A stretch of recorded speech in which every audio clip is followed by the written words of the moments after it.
Got any walking liberties? Good evening, folks, and welcome back to another episode of Silver Dad Knows. Remember, always live with no edits. If this is your first time here, hit that subscribe button now, as you're going to like what I'm about to say. So yes, just to begin this evening, I am presenting right here a 1936 Walking Liberty half dollar.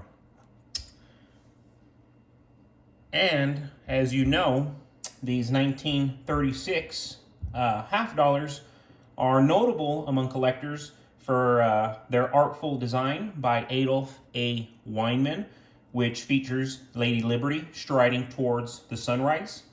In 1936, these coins were struck in Philadelphia, Denver, and San Francisco, with the Philadelphia Mint producing the highest numbers at 12,614,000 coins. Denver and San Francisco had significantly lower mintages with 4.2 and 3.8, almost 3.9 million coins respectively, making these lower mintage versions more sought after by collectors. The 1936 Walking Liberty is 90% silver and 10% copper, weighing 12.5 grams with a melt value that depends on silver's current spot price. With that being said, it's no wonder why they are going up significantly, especially as of late. Walking Liberty half dollars, minted between 1916 and 1947, are highly valued by serious silver stackers for several compelling reasons. First, they're composed, as I said, of 90% silver and hold historical significance, making them desirable not only for intrinsic value, but also for their collectible appeal. Their design, you see it right there, Lady Liberty. She strides towards the sun, iconic and symbolic of American prosperity and freedom, which adds a layer of patriotism to the stacking experience. For many stackers, this combination of beauty and historical relevance elevates Walking Liberties above standard bullion coins. And I can say this because every month I'm selling them to the same people, and the same people are telling me they're buying them for the same reasons. They're American coins, they're historic coins. They're much, much more difficult to counterfeit, and these people, they really, really trust constitutional, quote-unquote, junk silver. Walking Liberties serve as a hedge against inflation. Since they're no longer minted, their supply is fixed and demand among collectors and stackers remains high. This scarcity supports their long-term value and potential appreciation. These coins are often available at lower premiums than more recent silver products, making them a cost-effective way to add silver weight to a stack without the high overhead. Now, I will say this. The lowest I'm seeing them right now is about $15 to $16 with free shipping if you're buying online. If you're buying in person, that number is going to range anywhere from $14 to $25 to $30 depending the condition. But for practical reasons, Walking Liberties are ideal for bartering in a SHTF scenario. Their smaller denomination compared to 1 ounce silver coins allows for easy trade and value division, particularly if currency loses stability. Owning 10 to 20 of these coins at least provides a flexible and historically rich means of wealth preservation.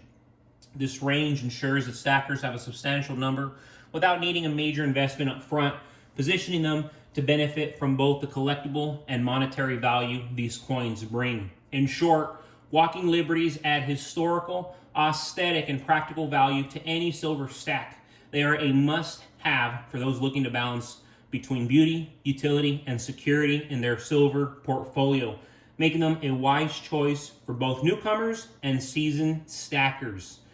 And real quick, before I continue, folks, I want to give a quick shout out to one of my loyal subscribers. I love this comment, and this is Hey Zoos. This video just jumped you up to one of my favorites. I'm 42 and I agree with all these wonderful rules.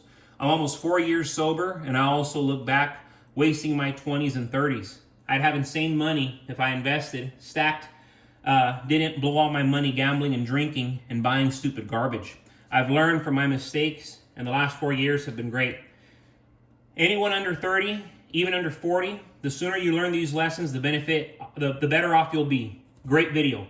Awesome comment right there by Hey Suze.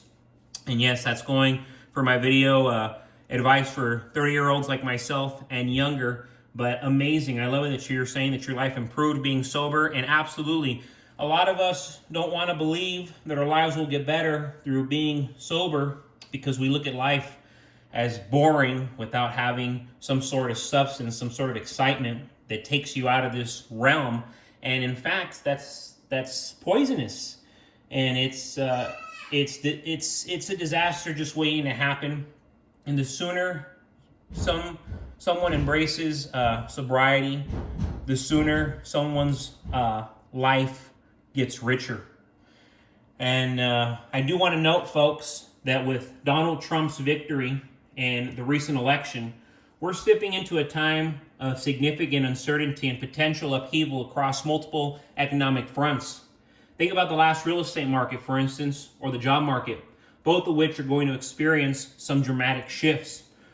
We've already heard Trump's stance on tightening borders and his promise to, quote unquote, deport the bad guys. This is only one piece of a larger puzzle that includes proposed caps on credit card interest rates at 10%. While a lower rate sounds appealing on the surface, credit card companies might decide to lend less to subprime borrowers, creating challenges for people with limited credit options. And many people are limited with options. We're also facing technological disruptions, particularly with the rise of AI, which is expected to displace millions of workers over the next decade.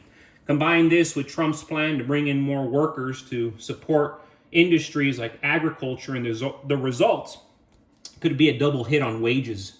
With increasing costs and limited credit, people are feeling the squeeze right in front of us, especially those relying heavily on loans and struggling with inflation. Most are. The IMF has projected that the U.S. will spend a staggering $14 trillion by 2029. We're already witnessing massive government expansion and increased reliance on public support, with more jobs created through government spending in recent months. This kind of spending fuels inflation, which is already impacting Americans in everyday ways, like a simple coffee costing $7, $8, $9, $10, $11 or more.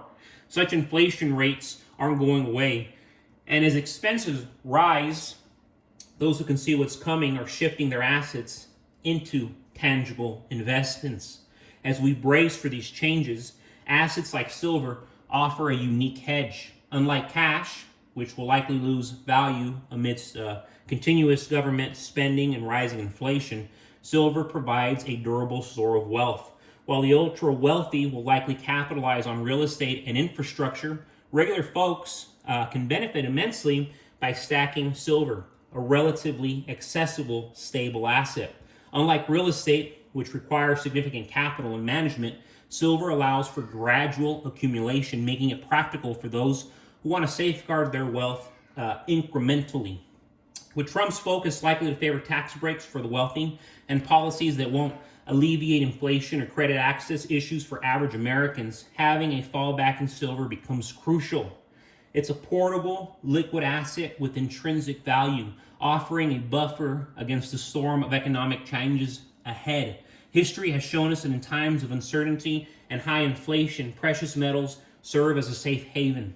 So, whether it's inflation, credit tightening, or shifting job markets, holding silver will be one of the smartest moves we can make in real time. But folks, there you have it.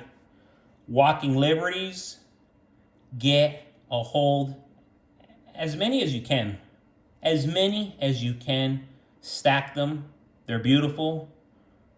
They're worth it. And you're not going to have any issues getting them off your hands. Folks, another evening with Silver Dad Knows. God bless you. God bless your household, and as always, God bless America.